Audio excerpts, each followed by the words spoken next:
Kamar Zhao Yanzi harum dan sunyi. Hao Ren mengajari geometri sampai jam 9. Setelah sesi bimbingan mereka, Zhao Yanzi akhirnya memahaminya. Lagi pula, itu bukan subjek yang sulit baginya karena ibunya adalah seorang arsitek, dan ia mewarisi sebagian pemahaman ruang ibunya. Bagi Hao Ren, geometri sangatlah mudah. Dia yang terbaik dalam hal itu ketika dia masih di sekolah menengah. Itulah sebabnya dia dengan cepat memahami konsep-konsep dalam buku-buku yang diberikan Zhao Hongyu kepadanya.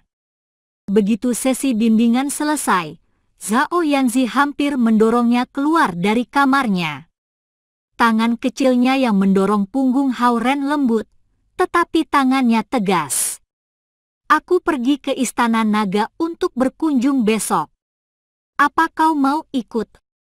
Hao Ren melihat ke arahnya sementara Zhao Yanzi mendorongnya keluar.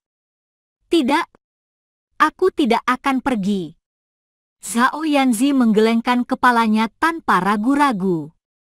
Dia tidak tertarik pada kehidupan yang membosankan di Istana Naga dan lebih suka tinggal di daratan. Hari ini, rambutnya digerai dan menutupi telinganya. Ketika dia menggelengkan kepalanya, rambutnya terbang seperti payung, menampakkan telinga putihnya di bawah. Jadi, apa sebaiknya aku datang membimbingmu besok? Hao Ren berbalik melihatnya. Dia berdiri di pintu masuk dan melihatnya, menggigit bibirnya. Aku istirahat hari Jumat. Tetapi, belanjalah bersamaku hari Sabtu. Hao Ren melihatnya dan mengangguk. Oke. Dia maju 2 langkah dengan tas di tangannya sebelum berbalik lagi. Hanya kita berdua? Ya, berapa banyak orang yang kau mau? Zhao Yanzi melihatnya dengan bingung. Oke. Hao Ren mengangguk dan berbalik ke tangga. Kemudian, dia membalikkan kepalanya dan bertanya, apa itu, ciuman pertama kita? Aku kira saat aku pertama kali bertemu denganmu, kita sudah. Itu tidak dihitung? Zhao Yanzi langsung berkata. Hao Ren bertanya bagaimana dia memutuskan apa yang dihitung dan apa yang tidak. Tetapi, melihat matanya yang galak, dia memutuskan untuk tidak bertanya dan segera turun ke bawah. Zhao Guang dan Zhao Hongyu sedang menonton TV di kamar mereka. Hao Ren tidak mengganggu mereka. Dia berjalan keluar dari rumah dengan diam-diam sebelum melepaskan putih kecil dari ruang tersembunyi dan terbang menuju sekolah dalam bola energi merah. Dia kembali ke sekolah. Malam berlalu dengan cepat dan dalam sekejap mata, Jumat pagi tiba. Semua murid bersemangat karena akhir pekan sudah dekat. Zhao Jiai akan memimpin tim basket Universitas Lautan Timur untuk bermain basket dalam pertandingan di luar kandang akhir pekan ini. Karena Xie Wanjun pergi ke Amerika, Zhao Jiai menjadi tokoh utama dari tim basket. Karena kurang pelatih, dia harus mengatur urusan harian tim dan menjadi cukup sibuk karenanya. Melihat ke kursi kosong Zhao Jiai saat teman-teman sekelasnya memasuki kelas satu demi satu, Hao Ren merasa sedikit kehilangan. Ditemani M. Alina, Xie Yujia, yang mengenakan jaket hijau militer dan sepatu bot, berjalan ke dalam ruangan. Dia melihat sekeliling dan melihat Hao Ren. Kemudian dia berjalan ke arahnya. Duduk di kursinya, Hao Ren menyaksikan Xie Yujia, yang segar dan anggun, berjalan ke arahnya. Tiba-tiba, jantungnya berdetak kencang. Memang, dia lebih cantik dari sebelumnya. Tetapi yang lebih penting, sejak mereka menyesuaikan diri dalam hubungan mereka, perasaan yang tak terlukiskan mulai menyelimutinya. Ketika dia menjabat sebagai ketua kelas, Xie Yujia harus mengelola semua urusan kelas.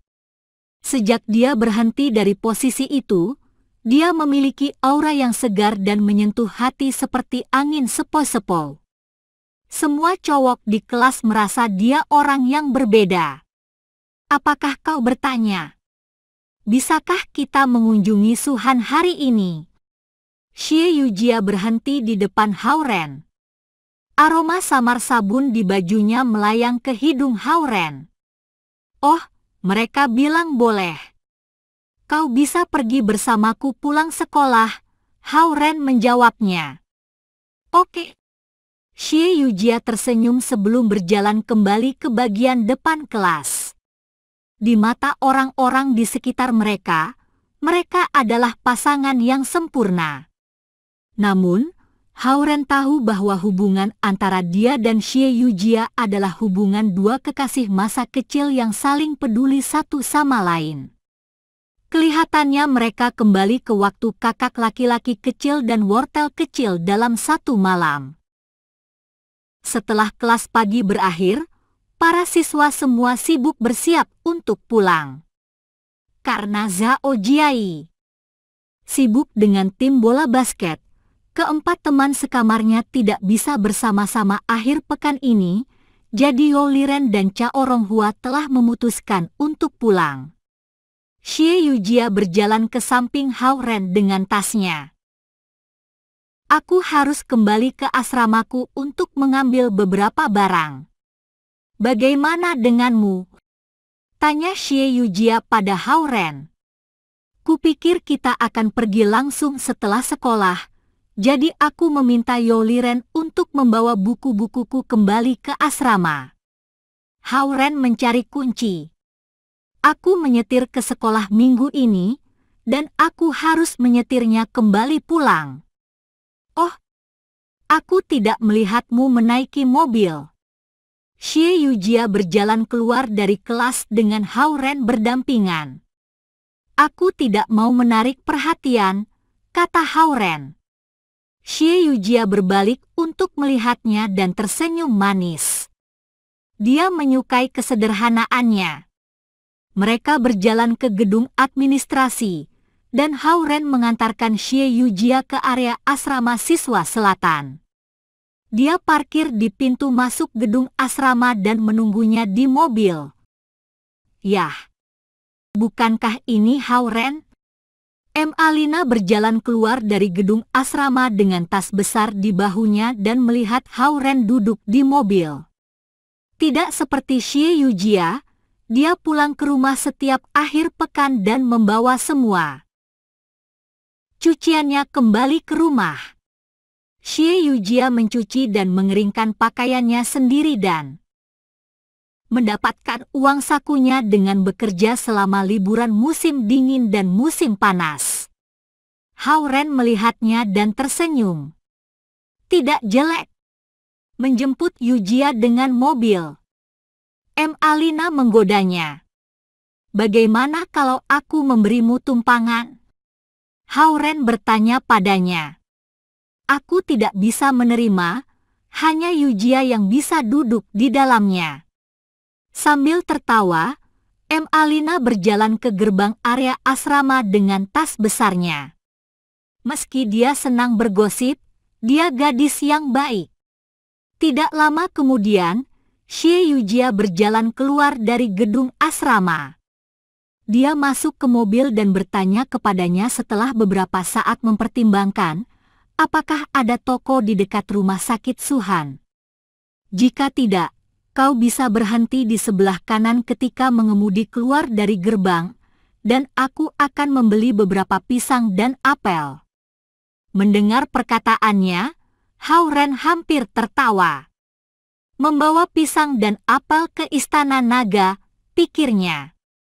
Ketika Hao-Ren tidak menjawab, Xie Yujia bersandar di kursi. Lupakan saja, mari kita cari. Ketika kita sampai di sana, buah-buahan yang dijual di toko-toko di sekitar sekolah itu mahal dan tidak enak. Oke. Hao Ren menginjak pedal gas dan melaju menuju rumah Zhao Yanzi. Xie Yujia tidak ingin mengganggu Hao Ren saat dia mengemudi, jadi dia melihat keluar jendela. Baru-baru ini, dia telah berkultivasi sangat keras tetapi tidak mengalami banyak kemajuan. Dia berencana bertanya pada nenek tua tentang hal itu akhir pekan ini. Tidak lama, mobil itu tiba di rumah Zhao Yanzi. Di pintu, sebuah mobil hitam menunggu mereka. Tetua San dan 4 orang pengawal yang mengenakan setelan hitam berjalan menuju mobil Hao Ren. Gong Zihao, kami akan pergi bersama Anda ke Istana Naga, kata Tetua San. Tidak melihat Zhao Guang atau Zhao Hongyu, Hao Ren tahu bahwa mereka tidak pergi bersama mereka. Mungkin mereka memiliki bisnis yang lebih penting untuk ditangani. Tetua San berjalan mendekat dan membuka pintu Ford putih, menyerahkan sepotong kain hitam kepada Xie Yujia. Bingung, Xie Yujia melihatnya, tidak paham maksudnya. Yujia, tutup matamu dengan kain itu. Tidak akan apa-apa, Hao Ren mendekat dan menghiburnya. Xie Yujia melihat dari Hao Ren dan Tetua San yang pendek sebelum mengambil kain hitam dan mengikatnya di atas matanya. Tetua San masuk ke dalam mobil ben hitam dengan 4 pengawal yang terlatih baik. Hao Ren mengemudi, mengikuti mereka. Kecuali saat pertama kali bertemu Tetua San, Hao Ren tidak pernah merasa gugup. Tetapi sekarang, Hao Ren merasa tertekan. Alih-alih membimbing mereka, Hao Ren merasa seperti Tetua San dan 4 pengawal ada di sini lebih untuk memantau mereka. Ketika mereka tiba di pantai, Hao Ren membantu Xie Yujia keluar dari mobil. Mendengar suara ombak, Xie Yujia tidak bisa melihat melalui penutup mata dan menjadi sangat gugup. Dia dengan erat mencengkeram tangan Hao Ren. Aku hanya mengunjungi Suhan. Kenapa semuanya jadi aneh? Xie Yujia penuh dengan pertanyaan, tapi dia mempercayai Hao Ren dan menahan diri untuk tidak menyuarakannya. Setelah membuka terowongan, Tetua San membawa mereka ke Istana Naga Lautan Timur. Xie Yujia masih ditutup matanya dalam perjalanan. Akhirnya, mereka memasuki istana samping. Itu tempat tinggal Tetua Xingyu dan di mana Suhan tinggal. Kau bisa melepasnya sekarang, kata Tetua San. Hao Ren mengulurkan tangan dan membuka ikatan kain hitam di atas mata Xie Yujia, dan dia menghela napas dalam-dalam dan melihat sekeliling, menemukan dirinya di istana kuno. Dengan air yang mengalir ratusan meter di atasnya. Pandangan keheranannya persis sama dengan Hao Ren ketika dia pertama kali datang ke Istana Naga. Kita lupa beli buah, kata Xie Yujia. Duar. Pikiran Hao Ren menjadi kosong. Itu Yujia, suara Suhan datang dari kamar. Ini aku. Xie Yujia menjawab dengan suara jernih. Masuk, kata Suhan. Xie Yujia melangkah maju dan mendorong hingga membuka pintu kayu berukiran kuno. Hao Ren mengikutinya sementara Tetua San dan 4 pengawal tetap di luar. Suhan duduk di tempat tidur, berkultivasi dengan matanya tertutup. Pada pandangan ini, Xie Yujia membeku selama setengah detik sebelum memahami mengapa Hao Ren biasa pergi ke kantor Suhan.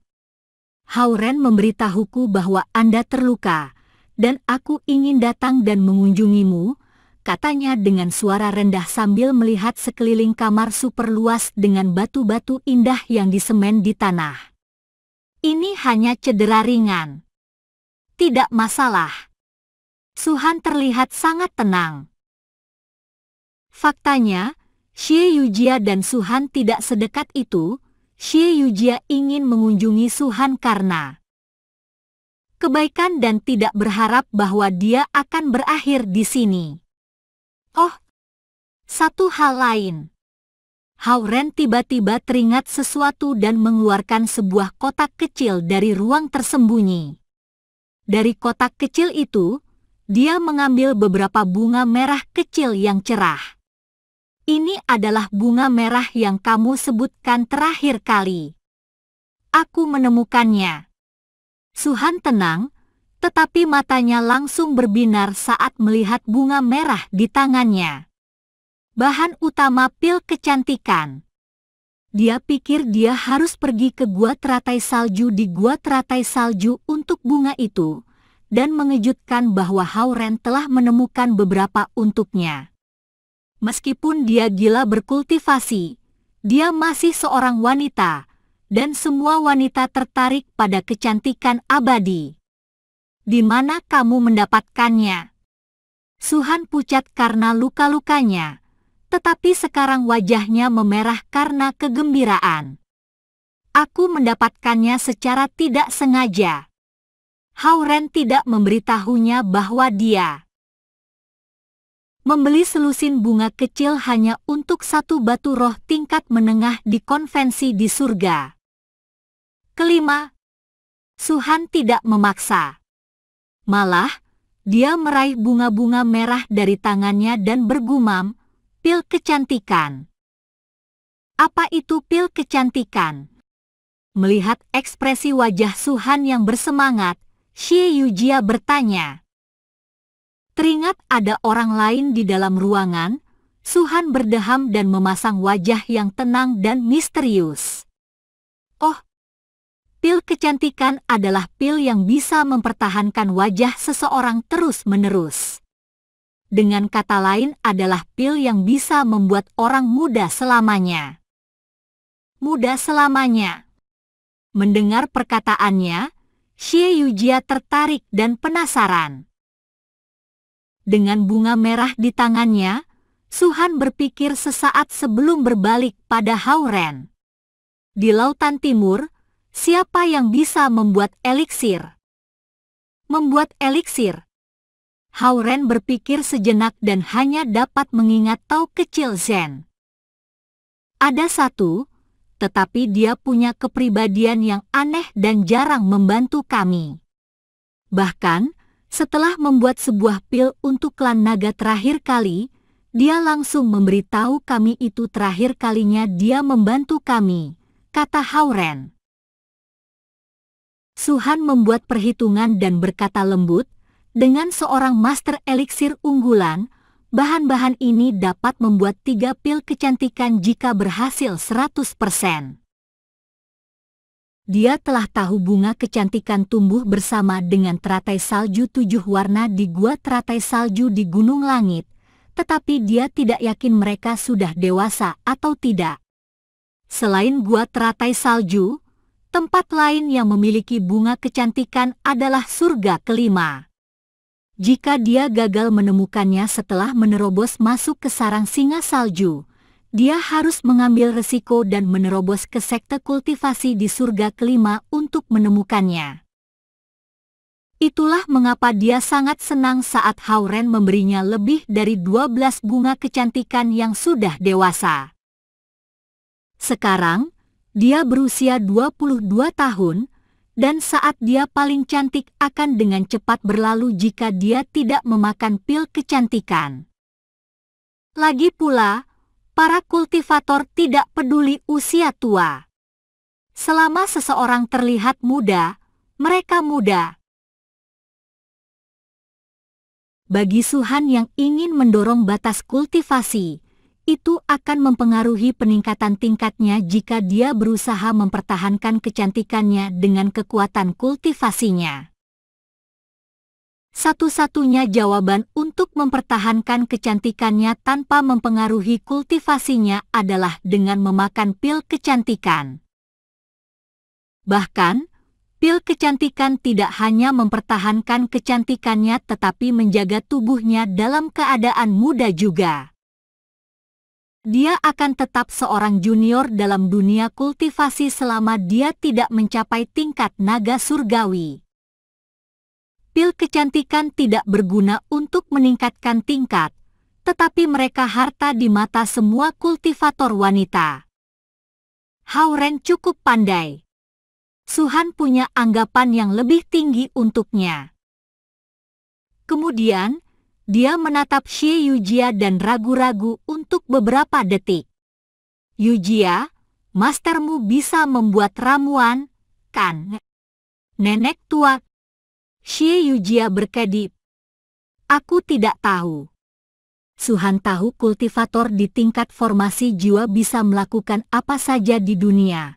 Sangat mudah bagi mereka untuk membuat sebuah harta dharma yang sangat kuat, apalagi eliksir. Sementara Su-Han berdebat dengan dirinya jika dia sebaiknya meminta tolong pada Xie Yujia. Bel pintu di rumah Zhao Yanzi berbunyi. Siapa itu? Zhao Hongyu, yang sedang mengerjakan pekerjaan rumah dengan rambut dinaikkan, pergi membuka pintu. Di tangga pintu berdiri seorang nenek tua berambut putih. Membuat eliksir. Aku akan bertanya untukmu, Xie Yujia mengangguk pada Su-Han dan berkata. Su-Han tersenyum senang dan ingin memberi Xie Yujia sesuatu sebagai ucapan terima kasih. Kemudian, dia teringat Master Xie Yujia adalah seorang kultivator tingkat formasi jiwa, dan ia mungkin tidak perlu sesuatu darinya. Ini pertama kalinya Xie Yujia melihat Su-Han tersenyum, dan itu terlalu cantik. Meski dia seorang gadis, dia tertegun saat melihat kecantikan Su-Han. Kecantikan Su-Han memang berada di level yang lain. Hao-Ren, juga tolong tanyakan untukku apa Master Eliksir Lautan Timur bersedia untuk membantu atau tidak. Jika dia bersedia membantu, aku bisa memberinya banyak kompensasi, kata Su-Han pada Hao-Ren lagi. Hao-Ren berpikir, anak itu adalah murid Qiu Niu, dan latar belakangnya tidak kalah dengan Xie Yujia. Seluruh istana naga laut timur menjanjikan hadiah yang besar, dan itu hampir tidak cukup baginya untuk menyelamatkan Zhao Kuo terakhir kali. Karena membuat pil kecantikan adalah tugas yang sederhana, Tao kecil Zen mungkin tidak akan mau membantu. Meski dia berpikir begitu, Hao-Ren masih tidak ingin mengecewakan Su-Han. Oke, aku akan bertanya jika aku mendapat kesempatan untuk bertemu dengannya. Aku akan menyimpan bahannya. Siapa saja yang menemukan cara untuk membuat eliksir bisa datang mendapatnya, kata Su-Han. Mungkin karena kabar baik yang berpotensi mendapatkan pil kecantikan, kulit wajah Su-Han berubah cerah. Su-Han minum obatnya. Tetua Xing Yue, yang mengenakan jubah hijau, berjalan memasuki ruangan. Melihat kondisi Su-Han stabil, Xie Yujia sedikit lega.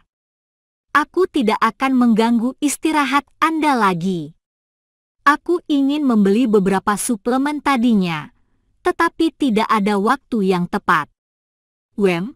Terima kasih telah memikirkanku. Su-Han duduk perlahan dan memegang mangkuk porselen yang berisi cairan obat berwarna hitam. Sosoknya cantik dan anggun. Semakin Xie Yujia melihat Su-Han, semakin cantik dia. Su-Han terlihat seperti dewi yang keluar dari lukisan, terutama saat mengenakan gaun sifon. Sebaliknya, Xie Yujia merasa dia bahkan tidak sebanding dengan Su-Han dalam hal temperamen. Hao-Ren dan Xie Yujia berjalan keluar dari kamar, dan Tetua San dan 4 pengawal, yang telah menunggu lama, segera mendatangi mereka. Silakan tutup mata Anda, Nona muda. Tetua San mengambil kain hitam. Oke. Xie Yujia mengambil alih kain hitam dari tangan Tetua San dan menutupi matanya.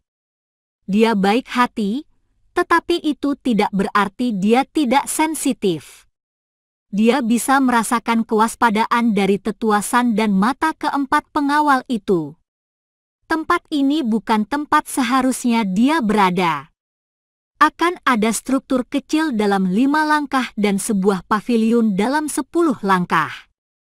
Koridornya melengkung seperti pita, dan sudut-sudut atapnya terangkat tinggi. Dia perlahan menaikkan tangannya dan berusaha memegang tangan Hao-Ren.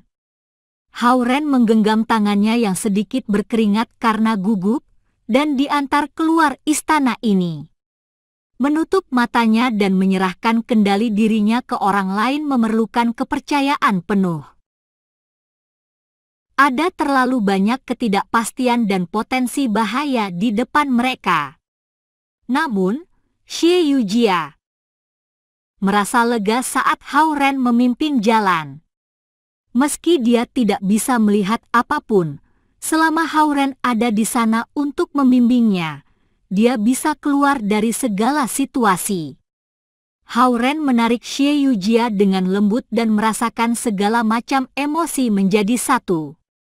Saat Xie Yujia mengkhawatirkannya, dia akan bertanya banyak pertanyaan. Namun, begitu dia mengerti situasinya, dia tidak bertanya lebih jauh. Selama itu sesuatu yang dia putuskan untuk dia lakukan, dia akan bertahan sampai akhir. Tidak ada yang bisa menjadi halangan baginya. Berjalan keluar dari pintu utama Istana Naga, Hao-Ren mengeluarkan manik penolak air. Dia melanjutkan berjalan ke pantai. Setelah mereka masuk ke dalam mobil, Tetua San mengantarkan Xie Yujia dan Hao-Ren kembali ke kota. Gongzi Hao, ini adalah perintah Nyonya. Maaf telah mengganggu. Tetua San mendatangi sisi Hao-Ren di pintu mobil dan sedikit menangkupkan tangannya menjadi satu saat mereka kembali ke kota. Jangan khawatir. Hao-Ren tersenyum padanya. Istana Naga adalah tempat rahasia. Memang. Sedikit mendadak bagi Hao-Ren untuk membawa Xie Yujia ke sana. Tolong cari diriku jika Anda membutuhkan hal lain. Tetua San kembali ke mobil Mercedes-Benz hitamnya dan pergi. Ada bus yang bisa aku naiki. Aku akan pergi dari sini. Xie Yujia membuka pintu mobil dan melambai pada Hao-Ren. Istirahatlah di akhir pekan. Dia bahkan tidak bertanya tentang istana itu. Karena orang-orang itu tidak ingin dia tahu, dia tidak ingin menyulitkan Hao-Ren dan menekan keingintahuannya yang tidak perlu. Kau juga. Istirahatlah dengan baik. Hao-Ren melihatnya dan tidak bisa berkata apa-apa lagi. Xie Yujia tersenyum padanya. Kemudian, dia melihat bus datang ke arah mereka, jadi dia mengeluarkan kartu busnya dan segera masuk ke dalam bus. Fiuh! Hao-Ren pergi menjauh sambil menarik napas panjang. Dia menuju ke rumahnya di samping pantai. Di saat bersamaan di rumah Zhao Yanzi, nenek tua berjalan ke arah pintu, berbalik, dan menaikkan tangannya. Itu saja. Selamat tinggal. Jaga diri Anda. Zhao Hongyu mengangguk lembut. Blast! Siraman sinar cahaya Dewa 5 warna muncul di bawah kaki nenek tua dan dia menghilang seketika. Zhao Hongyu berdiri di pintu masuk, berhenti selama 2 detik sebelum berbalik dan menutup pintu dengan lembut. Mobil Ford putih Hao-Ren tiba di rumahnya. Saat dia mengemudikan mobil kembali dalam garasi rumah, Hao-Ren mendengar suara tawa. Dari dalam. Mungkinkah keluarga Zi datang ke sini untuk berkunjung? Hao-Ren memarkirkan mobilnya ke dalam garasi dan bergegas masuk ke dalam rumah. Di sofa ruang tamu, nenek dikelilingi oleh Lu Linlin di kirinya dan Lu Lili di bagian kanannya. Mereka mengobrol dengan gembira. Gongzi. Melihat Hao-Ren telah kembali, Lu Linlin dan Lu Lili berdiri di saat yang sama dan menyapa Hao-Ren. "Kapan kalian datang?" tanya Hao-Ren melihat mereka dengan terkejut. "Mereka datang tengah hari dan bercakap-cakap denganku sepanjang siang." Nenek memeluk pinggang Lu Linlin dan Lu Lili dan berkata dengan ramah, "Oh, begitu. Hao-Ren pergi ke istana naga hari ini, dan sudah terlalu malam ketika dia pulang." Lu Linlin dan Lu Lili penuh perhatian dan jauh-jauh datang ke sini untuk menemani neneknya. "Tidak hanya kali ini. Saat aku pergi ke Zhejiang, mereka juga datang mengunjungiku setiap minggu. Orang-orang di desa mengira mereka cucuku." Nenek memeluk kakak beradik Lu dan membuat mereka duduk kembali di sofa.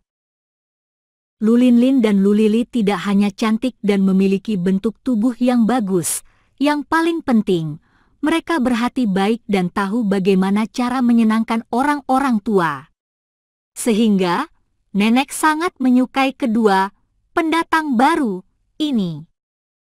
Mereka memanggil Hao-Ren, Gongzi, dan memanggilnya Taijun. Nenek meminta mereka mengubahnya, tetapi mereka tidak bisa. Setelah mendengarkan mereka selama beberapa saat, nenek menjadi terbiasa dan memperlakukannya sebagai nama panggilan. Tubuh mereka lembut dan hangat, dan perkataan mereka menyenangkan dan menarik. Mengapa nenek punya keluhan saat ditemani oleh mereka setelah sendirian selama bertahun-tahun? Terutama saat kedua gadis ini menyajikan anggur kupas dan memijat kakinya. Nenek merasa tersanjung dan merasa dia seperti melayang di udara. Perlakuan para abadi di surga mungkin mirip seperti ini.